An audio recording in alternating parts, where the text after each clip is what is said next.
Andy Murray gave his verdict on the expectations placed on young champions Carlos Alcaraz and Jannik Sinner.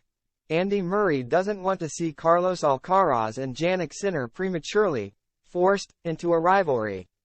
The 36-year-old recently claimed there was no guarantee that the two men could join up with Daniil Medvedev to create a new Big Three.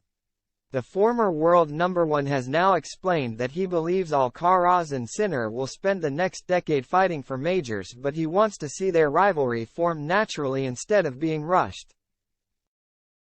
Murray spent the peak of his career fighting with Novak Djokovic, Rafael Nadal and Roger Federer for the biggest titles.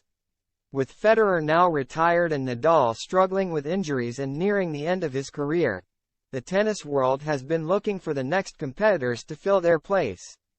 Alcaraz and Sinner have emerged as natural candidates.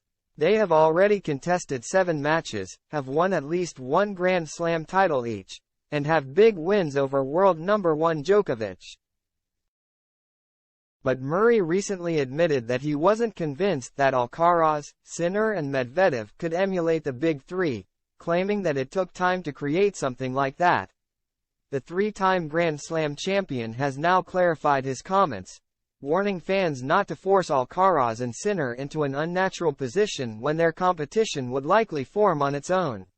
"I don't think it's a specific number of matches that people have to play," Murray told the ATP when asked what it would take for the young stars to match the likes of Djokovic and co. "I just think it has to be natural and organic. I feel a little bit like since Roger stopped and Rafa's obviously been injured, I know there's a need for new rivalries to come and they will, but it doesn't have to be forced." While Murray didn't want to jump the gun, he admitted that even he could see the two 2000s-born Grand Slam champions fighting it out for the biggest title. He continued, "Jannik and Carlos will play many great matches against each other and they're gonna be competing for major for the next 10 years or so, I believe. And hopefully there will be more guys that come through to challenge them and create more brilliant stories." While there has been plenty of uncertainty over what a post-Big Three era would look like, Murray assured tennis fans that there would always be new players and storylines to follow.